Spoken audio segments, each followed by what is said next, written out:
Alright YouTube, bear with me. This is my first video attempt. What I'm going to try to do is show you how to remove the back door panel to install an aftermarket speaker in a 2007 F150.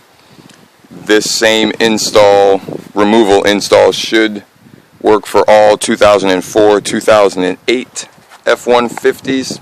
It's relatively easy, but I couldn't find anything on YouTube for that particular year. And needless to say, when I did the other door, it was a little bit harder, but once I figured it out, it was relatively easy.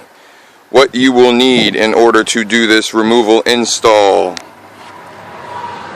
is a, come on camera, focus here, focus. You need a 6mm, you need an 8mm, of course you need your socket, possibly you're going to need an extension. I needed one, so you're probably going to need an extension. And what you're going to do, in no particular order, it's really relatively easy. This panel here has to come off. It's held in by a clip that's up here and a clip that's down here. Some force is required, but not a lot. I mean, you won't break it. You just kind of pull it out. There's the clip there, there's the clip there. Now all my stuff I already pulled off and kind of unscrewed some of the bolts and stuff, so it would make this process a little quicker while I'm doing this tutorial. The next piece you need to pull is this piece here. You can see the bolts behind it. They're of course already screwed out, so I can't push this back in to show you where it sits. But a little flat blade right here on this tip will just knock it down. It just comes right out. Next piece is this here. It's held in by two clips. I just wedged the flat blade under here and popped this side, popped that side, pulled it off. There's one clip, there's the other clip. There is a connector holding onto it. So don't pull out too tight or too hard, because it's the one that controls your windows up and down. But once you get that off, it's off. So everything's basically removed, and now you have access to all the bolts. You have 1, 2, 3 8mm right in here. There's this one and this one. The other one's a little hidden one. It's a little bitch to get to too. It's right back here. All three of those have to be taken out. And then you have your 6mm here, where you took at that first panel. And then down on the bottom, you can't really see it because of the light, but they're both exposed. You can see them without having to remove anything if you just bend down and look. There's a bolt here and a bolt on the other side as well, and they're both 6mm. So what you do, once you get them unscrewed, taken out, take this one out. Alright, you have those three bolts. Just set them off to the side. You will have to put them back. These three in here, they're not real long bolts, but they take some work. Like, you'll be there for a minute with your ratchet trying to get them damn things loosened. Matter of fact, this one here, doesn't look like I got it all the way.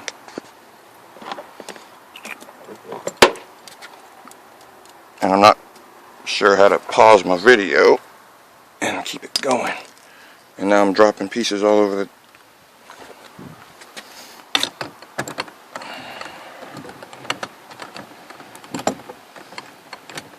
Like I said, these three here, the ones that you need the 8 to remove, they're not in there real tight, but they damn sure are in there. Alright, so once you remove those bolts, now pretty much your door panel is loose. In the front it's different because this grill right here just pops off. There's a couple clips that exposes the speaker and you put it in there, no big deal. This here, you got to actually take off the whole back door panel. Now it says sometimes it's a two-person operation. Me and my friend did the other door, but this one, I mean, it's relatively simple. All you do is just pull up on the door panel, as you see I just did there, and the damn thing falls off. Real simple. The only thing that you have to do is take your door handle. You do kind of have to maneuver that. Kind of hard to do and hold at the same time. You do kind of have to maneuver that out of the way in order to set your thing back down. But there you have it. Real simple. There's your door handle. There's your switch for your up and down for your windows. Door lock, and your speaker's exposed. Same thing goes here. These 4 screws, I do believe, are all 6 millimeters. Nope, they're a little bit smaller. They're 5.5. Just keep that in mind. These are either 5s or 5.5. Once you take them out, the speaker just kind of falls out. For our truck, for this application, what I did was order this piece here. I can't remember if I got it off of Amazon or eBay or whatnot, but it allows you to put an aftermarket speaker in, plug and play adaptation. That way you don't have to worry about wiring anything or anything like that. The back of this harness that goes to this speaker unplugs. You plug this into the harness and then into your aftermarket speaker. Mine's in the bag so you can't really see it. And then you put the screws back in. And that's it.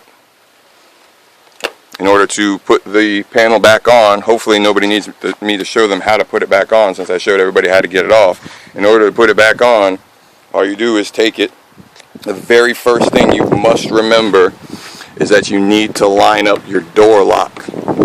Don't put this back on here and not line up your door lock, because then you won't be able to get it back on. You end up breaking something.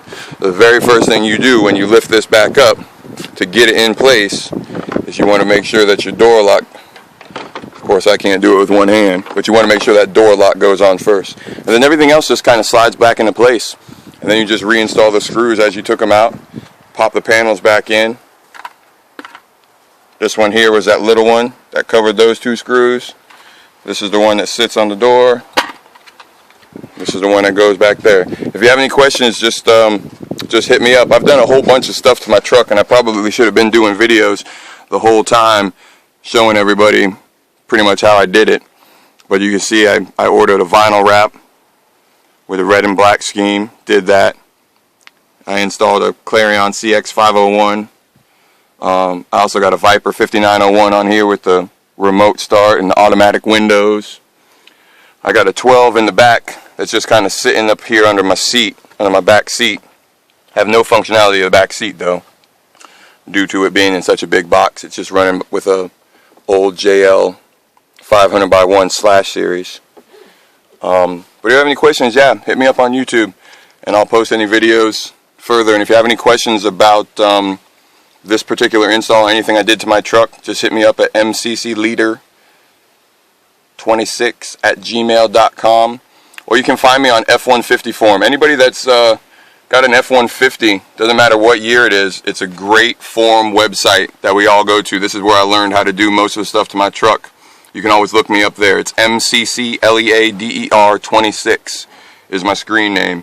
And you'll find a bunch of guys on there, and girls, that know what they're talking about when it comes to doing aftermarket mods and replacement of engine stuff and all kinds of stuff on there. So hit us up, let us know, F150forum.com.